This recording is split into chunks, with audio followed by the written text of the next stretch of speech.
Can I have your attention, please? I know it's a phenomenal meal, and the views are million-dollar views, but we want to get started. We have I would say, a priceless program for you. So if you can just keep any conversations to a hush for just a minute and grab the food close. Turn your chair if you need to. It's a fantastic program. I'm going to turn it over to Ambassador Sam Lewis, who many of you know, and he is going to guide us through this. Sam, please.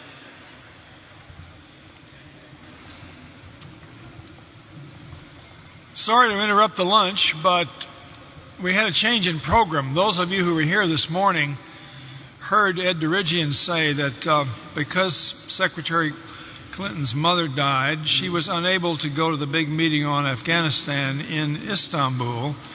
So her deputy, Bill Burns, suddenly who was supposed to be your speaker today at lunch, Bill went to Istanbul in place of the secretary. But the management has figured out a way to keep you all amused anyway during lunch. They hoped. And they asked me to moderate this rather unruly group of three here. What they're going to do is kind of lower the level of seriousness and raise the level of anecdotal material from the morning sessions briefly. And so this panel is going for a few minutes to exchange some stories about how Madrid came about and what really happened there that you won't always find in the history books and the memoirs. All of them were active participants at Madrid.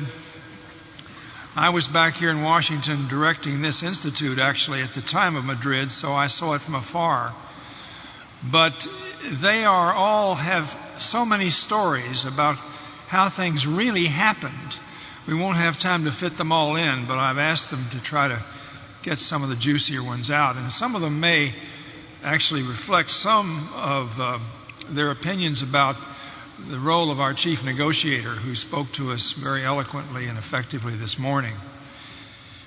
We have two ambassadors and one phenomenal, unique person on this panel.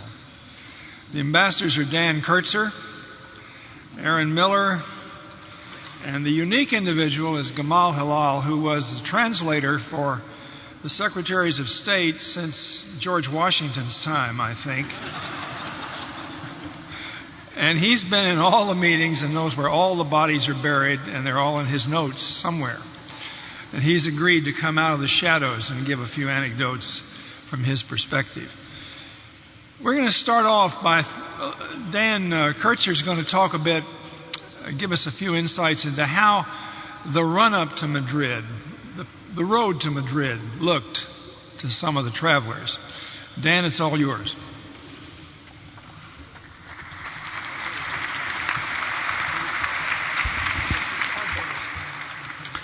You've heard this morning, and we'll hear this afternoon, a great deal about the substance and the process. I want to talk to you about the backroom logistics.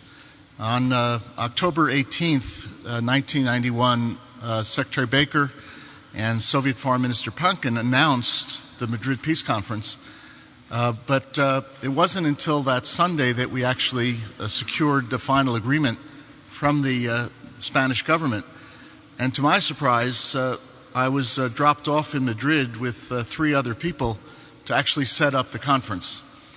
We spent the next 9 days in rather extraordinary frenzy trying to put this thing together.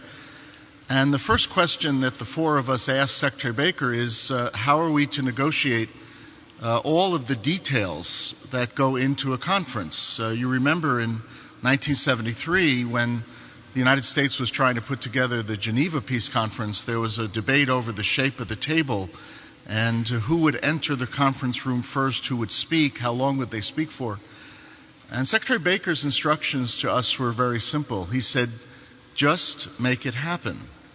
His phone was open for the next 9 days, and we, in fact, set up a conference in which there was no negotiation over all of these issues. In fact, the Secretary instructed us at one point, when we had gotten his approval for the shape of the table and the order of speaking and the amount of time allocated for speeches, He even suggested to us that when we convene the delegations, we dress casually. And so in one of the most important procedural run-up meetings, the Madrid Peace Conference, I wore jeans and a sweater in a room full of diplomats attired as diplomats normally are. One of the problems we faced as soon as we got to Madrid was in the hall that had been assigned to us, one of Spain's most noted museum-like national buildings.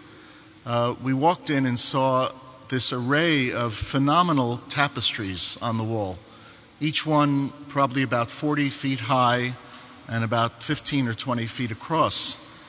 And one of us asked our Spanish hosts, what do the tapestries represent? And with great pride, he announced it was the Christian victory over Muslims back.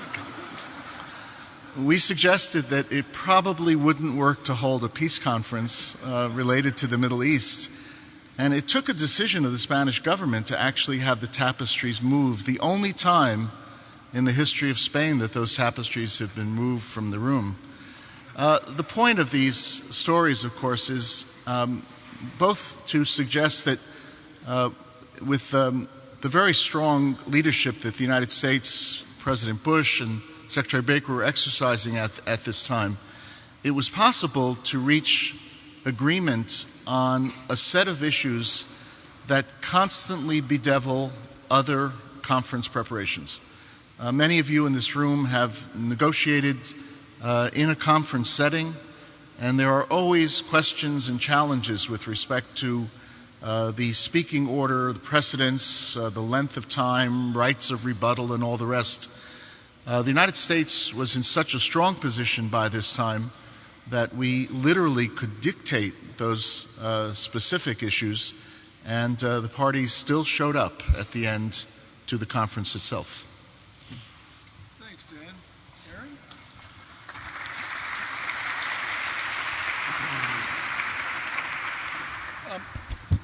Aaron? Madrid was really a marriage of a region that was ready for change and a dynamism in American diplomacy that we haven't seen since.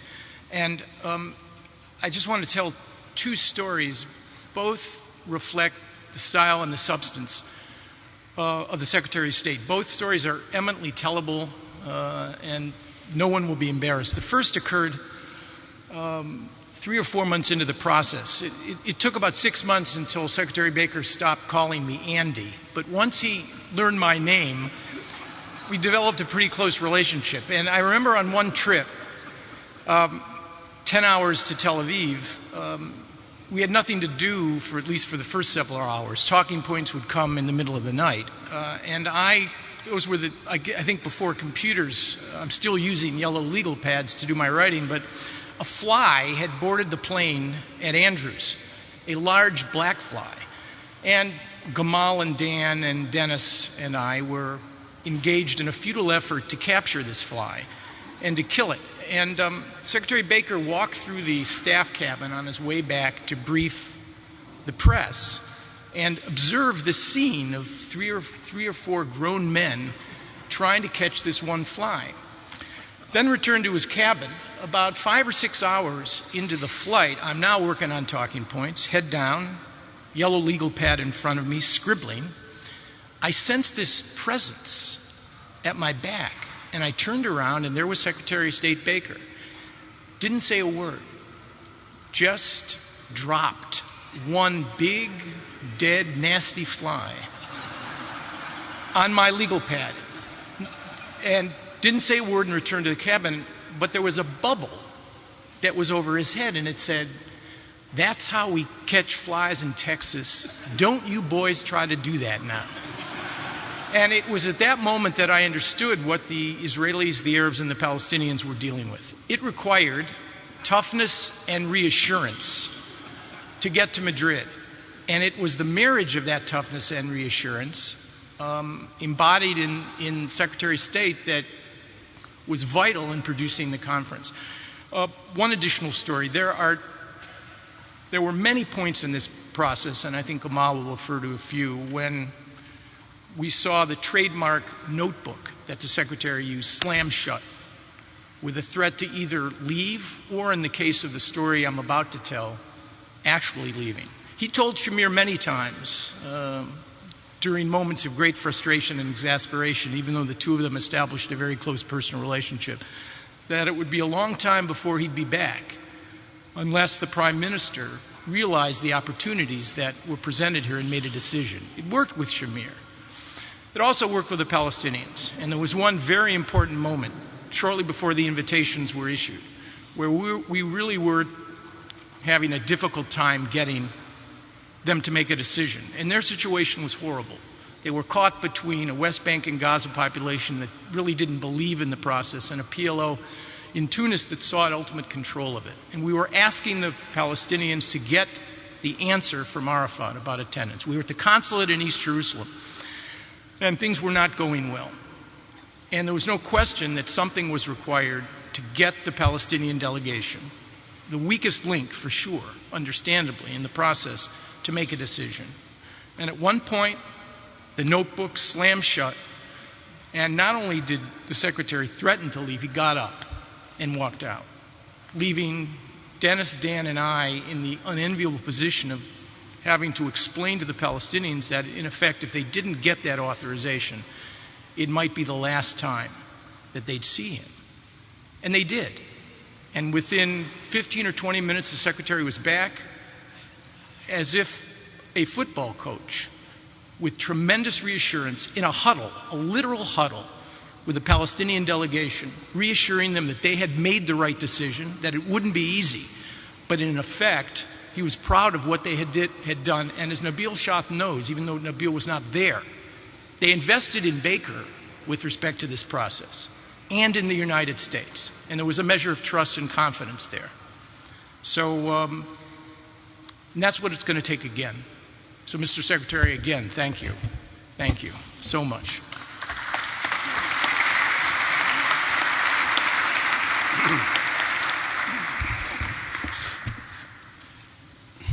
I just have so many memories and stories, but I don't think I can talk about all of them. But certainly it was a privilege to work with the Secretary Baker. I don't think it was possible to have Madrid if James Baker was not a Secretary of State. People might think that just because of the political circumstances in the region and a huge victory over the Iraqi forces and the liberation of Kuwait, all of this made all the parties ready to go to Madrid, but actually the truth is far from that. For months, he actually had to fight every hour, every week, every month in order to persuade the various leaders that this is in the best interest of their countries. In that process, there are so many stories when he got really mad, and you don't want to see him when he's really mad.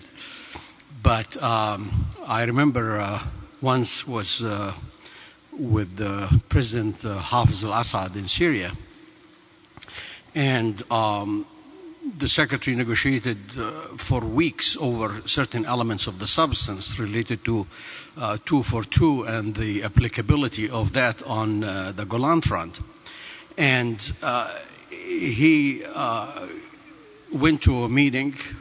We went to a meeting, and in about 5-6 minutes into the meeting, he used that famous Baker style. He slammed his book, and he said, "Mr. President, I've got nothing else to do. I've tried to help you. I've tried to help you bring the Golan Heights back to Syria, but there is nothing for me to do."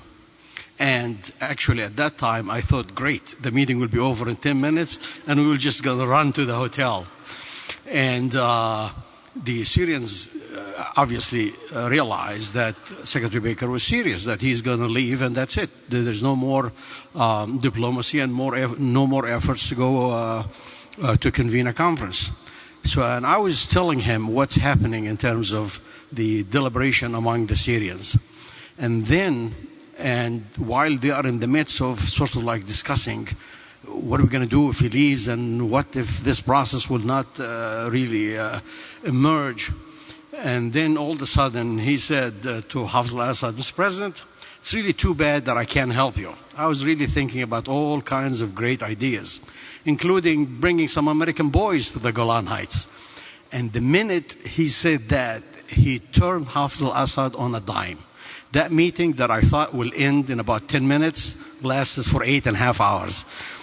So that's basically Jim Baker. The next morning, when we went basically hoping that we would be able to conclude everything and prepare for the Madrid Conference, then the Syrian vice president at that time, Abdul Halim Khaddam, presented an idea that basically will walk back everything.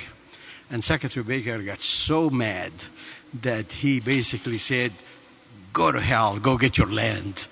And I looked at him, I said, Mr. Secretary, do you want me to interpret this? He said, no, they got it.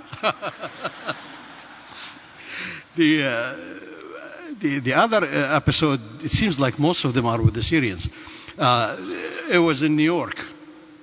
And it was during the UNGA, the UN General Assembly meetings, about a month and a half before convening Madrid. And at that time, Secretary Baker sent letters of assurances to all the leaders with the invitations. And certainly these are American letters of assurances. And the Syrian delegation took that letter of assurance and they drafted their own.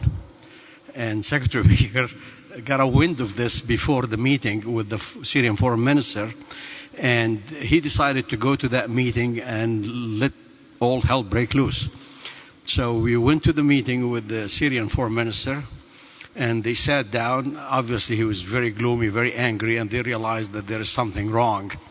And Secretary Baker had copies of the letter of assurances in his hand, and he looked at Mr. Shara and he said, Mr. Minister, these are my letters. And he threw them up in the air and he said, what makes you think that you can rewrite my letters? And I think at that time, the Syrian delegation realized that they made a huge mistake of even thinking that they can second guess a draft or a formal letter that was presented by Secretary Baker. I think in the region, when we traveled very frequently, we were almost there every other week between the liberation of Kuwait and the convening of the Madrid Conference. In most countries, the working staff used to call him Mr. America. Whenever Secretary Baker arrived in any capital, people will know that it is serious. And I think the credibility that he had as a man and the administration had at that time, the political will and the determination and the creativity, they really helped put all of this together. In addition to one very important factor, that he is truly a master negotiator. Mr. Secretary, thank you. It was a pleasure serving you, sir. Thank you.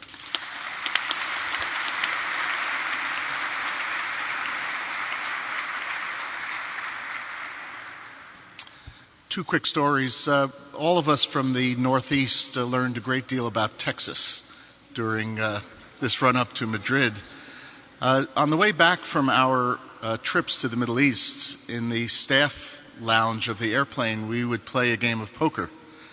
And one evening during one of our trips back, the secretary wandered back from his cabin and saw a fairly large pile of chips on the table and said, "Boys, what are you playing?" We said, "Well, nickel, dime, quarter." And he looked with astonishment and said, "Well, there must be several $100s of money on the table." And we said, "No, actually, it's nickel, dime, and quarter." So he took out a $10 bill, threw it on the table, and said, "I'm buying the pot," and walked away. We learned how you play poker in Texas after that experience.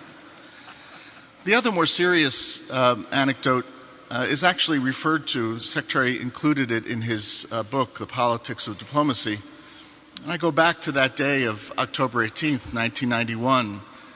As Aaron suggested in his remarks, it was a day of serious ups and downs because until late in the morning, the meetings that the Secretary had with both the Israeli leadership and the Palestinian leadership were somewhat less than convincing that we had bridged all the gaps necessary to bring about a conference.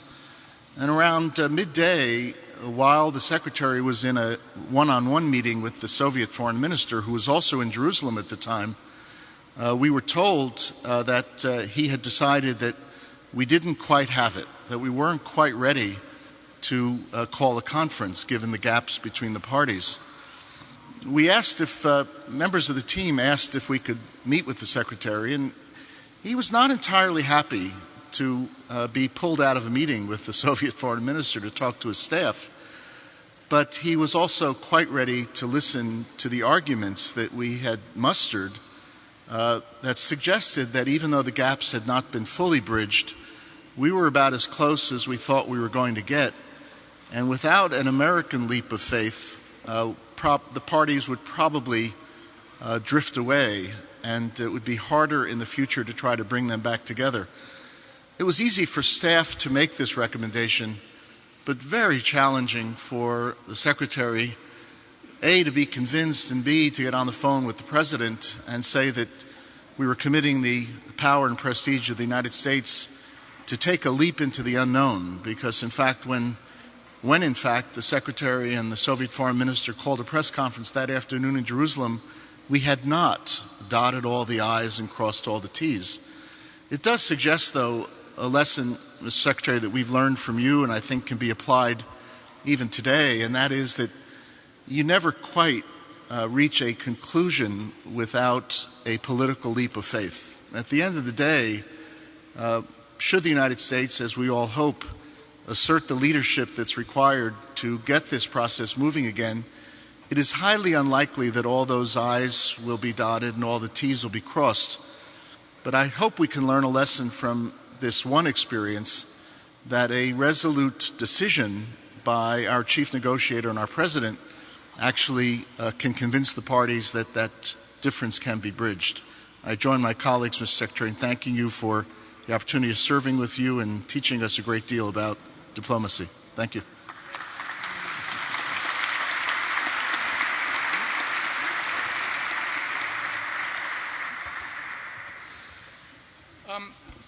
It's really turning out to be and it's appropriate, a tribute to the Secretary of State. I'm not sure how else to explain it. I mean, I've been extremely annoyingly negative in my own pronouncements about this process over the last several years, but it reminds me of the persistence that is required once you're in a process that looks like it might succeed, the persistence that's required. And I tell this story as evidence of that. This was pre-Madrid, but again, it reflects a certain reality which we're all grappling with. In June of 1990, the United States was forced to sever its really pretty empty dialogue with the PLO as a consequence of an attack by a small group which was on the PLO's executive committee. And Arafat refused to denounce the group. And I had the unfortunate task of walking the cable in that the Secretary of State had to sign. And this is after 6 to 8 months of working this issue, having been warned by just about everybody to stay away from the Arab-Israeli peace process. So I walked the cable in, authorizing our ambassador in Morocco to suspend the dialogue. And the Secretary didn't say much, looked at it, read it over very carefully, initialed it, and then, much to my shock, took the cable and threw it up in the air. And as I watched it descend, he looked at me and his eyes squinted and he said, "Aaron," he said, "in my next life, I want to be a Middle East negotiator just like you, because I know one thing, I'll be guaranteed a permanent source of employment." And the truth is, it's right. It's a problem that needs to continue to be worked with realistic expectations and without illusion. And I think those two things, combined with our willingness to be tough and reassuring at the same time, and to empower a Secretary of State, to have the President empower a Secretary of State to do that kind of diplomacy, it's really the keys on our side to succeeding.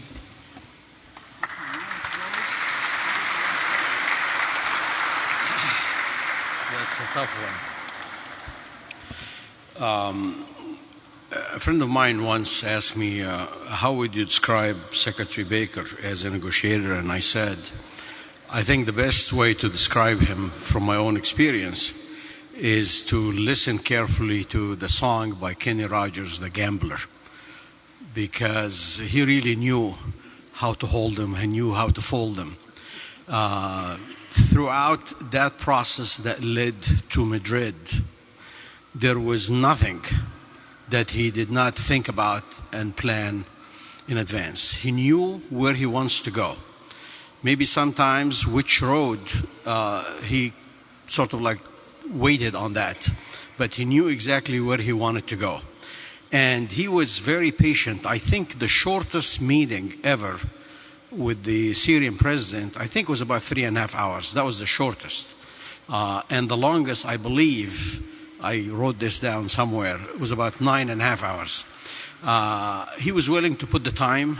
He was willing to listen. He was extremely patient. And maybe when he started all of this after the Iraqi invasion of Kuwait, as he said this morning, he did not touch the Middle East before then. He probably did not spend much time reading about the Middle East, but certainly in a matter of few weeks, he became a master of all the facts. The Middle East is all about details. And if you master the details, then people will take you seriously. And that is what he did early on. It was almost impossible to throw an argument at Jim Baker that he will not sort of like recraft it and throw it back at you. And that helped a great deal. Sometimes he will use humor, sometimes he will use toughness, sometimes he will use patience, but he will always use different tools to get to where he wants to be. I have a couple other stories, but I don't think I'm going to share them because it's just not right. And I just truly think that in a time like now, not only that region, but many parts of the world really would love to have another Jim Baker. Thank you, Mr. Secretary.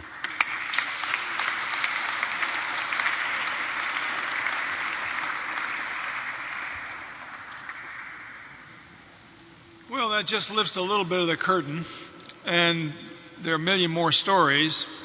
Their books are all being published, or have been published, or will be published, so you can all read the rest of the stories in the books.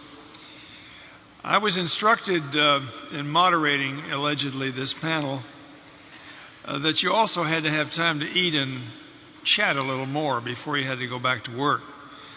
But before you do that, the Honorable Richard Solomon, president of this here place, has a word for you.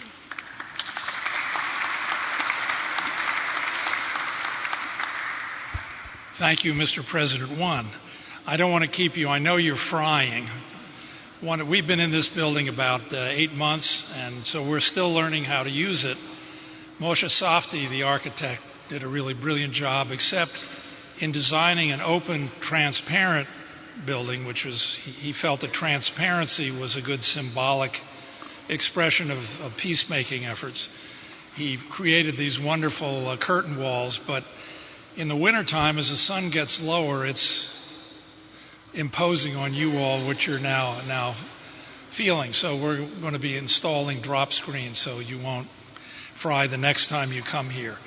I do just want to say two quick things. One, we're really indebted to Ed Jerigian, his crew, Matt Chen, for the help they gave us in putting this together, this event, and for our part, Paul Hughes, Lucy Kurtzer-Ellenbogen, and Lena Andrews, Britt Manzo, Scott Lazinski, Neil Kritz, Allison Sturma, Kim Feinstein, and Lisa Fraser all helped out.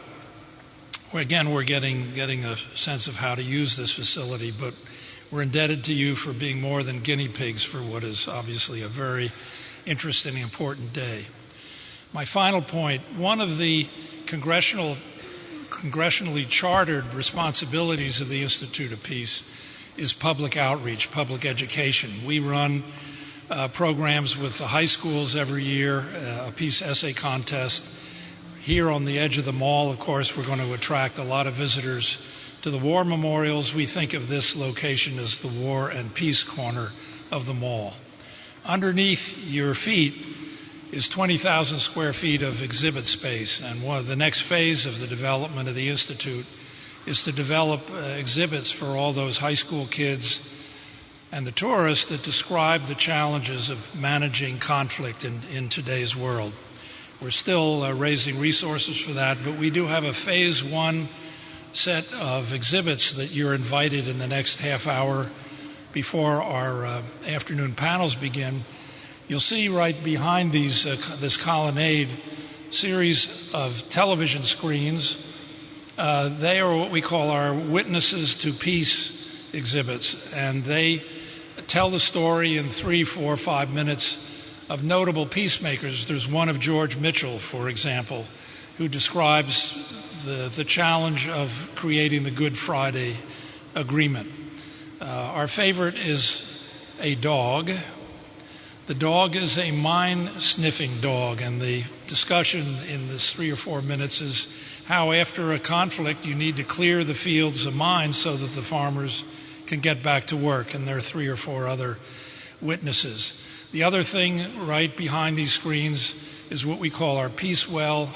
There are a series of projection images of the challenges, again, of trying to deal with conflict and the objectives of the Institute of Peace. So over the next half hour, as you take a break from the lunch and prepare for the afternoon panels, we invite you, Anna-Louise Colgan, who runs our public education space, and some of her colleagues are behind here to explain the exhibits to you. In any event, we're really indebted to you all for coming. I hope you're not too fried, and the one thing we probably forgot to advise you is to bring sunglasses. We'll do better next time. Thank you very much.